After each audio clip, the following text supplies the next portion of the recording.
नमस्कार मित्रांनो, आज तुम्हाला दालचा कसा बनवायचा ती सांगतो. ह्यो कांदा असा काढायचा. कांदा चिरायला लागलोय. बायको गेली आता कार्यक्रमाला. दालच्याची रेसिपी.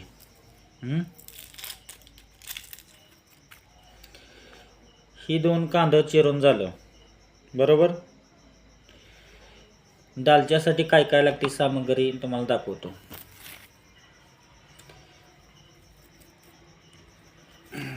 ही कोथिंबीर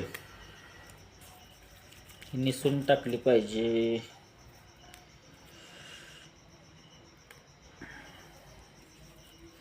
निसल्याशिवाय जमत नाही हो. कसं आहे माहिती आहे का, बायको नसले ना हे आपल्याला धडपड करायला लागते सगळ्या गोष्टीची, आणि सगळ्या कोशिश केल्याशिवाय होत नाही, आणि कष्टाला पर्याय नाही. उपाशी मारायचं नाही कधी मित्रांनो. हे असं करायचं. ही कोथिंबीर शिलायची. थोड्या वेळाने ब्लॉग दाखवतो तुम्हाला, वेट करा.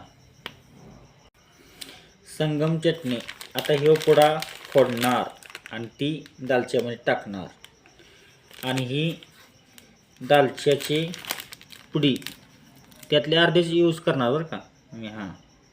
बाकीचं मसाला बिसाला झाल्यावर तुम्हाला हे करतो मी. बघा आता साहित्य सगळं. कांदा कापून झालाय, कोथिंबीर, आणि ह्यात ही हे जे दालच्याचं हे आहे,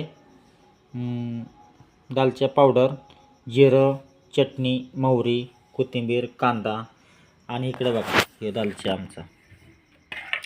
आता हे फोडणी मारल्यानंतर तुम्हाला दाखवतो कसा बनणार आहे. आणि चटणीचा पुडा फोडलेला आहे का नाही बघा, ही भरणी भरलेली आहे बघा पूर्ण.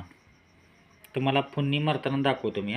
सगळं हे मसाला झाला आहे बघा. असं बनवायला लागतं आणि करावं लागतं, यावंच लागतं, आणि बायको नसताना बी करावंच लागतं.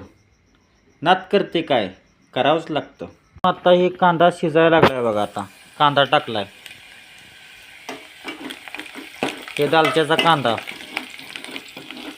आता हे शिजल्यानंतर तिथनं पुढं मसाला टाकणार मी. बघा कशी वाटते भाजी तुम्हाला सांगायचं मला मित्रांनो. आता हे मसाला टाकलाय, हलवायला लागलोय. बघा आता कसं दिसतोय मसाला.